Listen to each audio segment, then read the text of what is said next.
Rain tapped softly against the window as Daniel sat alone in his small apartment, the glow of his laptop illuminating the quiet room. The city outside was restless, alive with distant sirens and murmuring traffic. Yet inside, everything felt suspended in silence. He stared at the screen without really seeing it. Another night, another attempt to distract himself from the heaviness that had followed him for months. Grief had a strange way of settling into a person. At first, it arrived violently, like a storm tearing through the heart. But later it became quieter, heavier, like fog that never fully lifted. Daniel exhaled slowly and rubbed his eyes. 6 months. 6 months since his younger sister Lily had died in a car accident. 6 months since the phone call that shattered everything. The world had continued moving forward, but Daniel felt stuck somewhere in the wreckage of that moment. His phone vibrated softly on the desk. He ignored it at first. Then it buzzed again. With a tired sigh, he picked it up. A message from an unknown number. No name, no greeting. Just a link. Daniel frowned. Probably spam, he muttered. He almost deleted it, but something about it felt strange. The number had no country code, no profile picture, just a blank gray icon staring back at him. He hesitated. Curiosity slowly pushed aside his exhaustion. He tapped the link. The browser opened. A video. Daniel leaned closer to the screen. The thumbnail showed an old park bench beneath a large oak tree. His chest tightened. He knew that bench. He and Lily used to sit there as kids. His heart began to beat faster. This can't be right. He pressed play. The video started with the sound of wind-rustling leaves. The camera slowly focused on the bench. Then a voice spoke. Soft, familiar. Daniel froze. "Hey, Danny." His breath caught in his throat. It was Lily's voice. His hands began to tremble.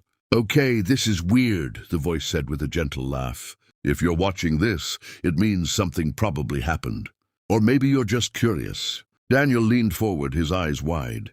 The video shifted. Lily appeared on screen, sitting on the bench beneath the oak tree, sunlight filtering through the branches behind her.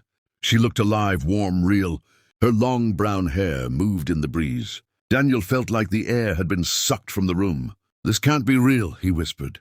But it was her, smiling, looking directly into the camera, looking directly at him. "I know you're probably confused," Lily continued, "and maybe a little freaked out. But if you're seeing this, it means my plan worked."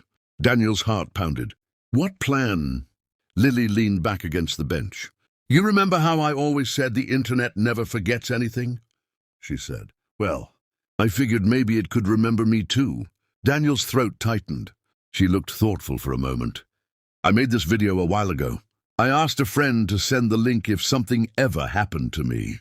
Daniel stared at the screen in disbelief. His mind raced. She had planned this? His eyes burned with tears.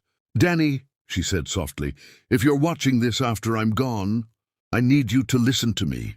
The wind rustled the leaves above her. Daniel leaned closer, barely breathing. "You're probably blaming yourself," she said gently. Daniel's heart clenched, because she was right. Every day since the accident, he had replayed the last conversation they had. The argument. The stupid, pointless argument. She had asked him to come to dinner. He had said he was too busy. She had laughed and called him a workaholic. He had snapped back. That was the last time he heard her voice. "Danny," Lily continued, "you have this terrible habit of carrying guilt that doesn't belong to you." Daniel wiped his eyes. "How did you always know?" he whispered. Lily looked directly into the camera. "If something happened to me, I know you'd think it was your fault somehow." Daniel felt tears sliding down his cheeks. "It wasn't," she said firmly. Silence filled the room as Daniel listened. "You have to promise me something," Lily said. Her expression softened. "You have to keep living." Daniel shook his head slowly. "I am living," he murmured. But even he knew that wasn't true. Lily smiled sadly. "I know what you're like when you lose someone. You disappear into yourself." She looked around the park. "Do you remember this place?" she asked. Daniel laughed weakly through tears. "Of course I do. The oak tree, the swings nearby, the ice cream truck that used to park across the street every summer. They had spent half their childhood there. You taught me how to ride a bike here," Lily said. Daniel blinked. "I did. You ran beside me for like 10 minutes, she laughed. And when you let go, I fell immediately. Daniel almost smiled. I scraped both knees. She paused. But you picked me up and said something. Daniel leaned closer to the screen. You said falling doesn't matter, Lily said quietly. What matters is standing up again. Daniel felt something break inside him. He had forgotten that moment, forgotten those words. But she hadn't. Lily's expression grew serious. Danny, you fell.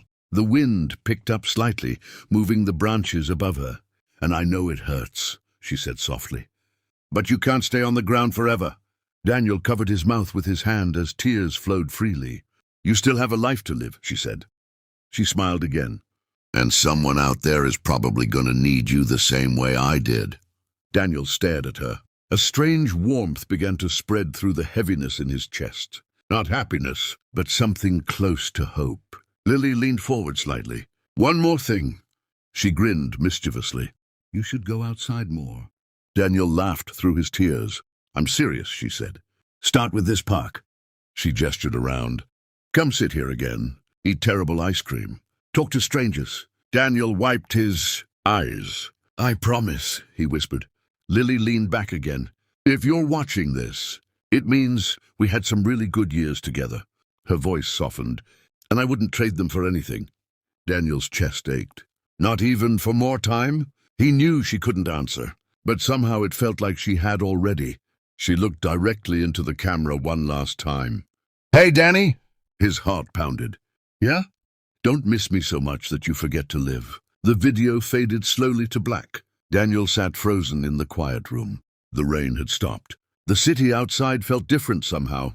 He looked at the dark screen. His reflection stared back at him, tired, grieving, but alive. He picked up his phone and looked again at the unknown number. The message was gone. The chat had disappeared completely. No trace. Daniel leaned back in his chair. For the first time in months, the silence in the room didn't feel heavy. It felt peaceful. Slowly, he stood up. He grabbed his jacket. Outside, the night air was cool and fresh. The streets glistened from the rain. Daniel began walking. He didn't know exactly where he was going, but his feet seemed to know. 20 minutes later, he reached the park. The old oak tree stood tall beneath the moonlight. And there it was, the bench. Daniel approached slowly and sat down. The wood felt cool beneath his hands. He looked up at the branches swaying gently above him. A soft breeze moved through the leaves. For a moment, it almost sounded like laughter. Daniel closed his eyes. Hey, Lily, he whispered. The wind brushed softly across his face. And for the first time since she was gone, Daniel smiled. Because somehow, through a simple, mysterious link, his sister had given him something he thought he had lost forever. The courage to stand up again.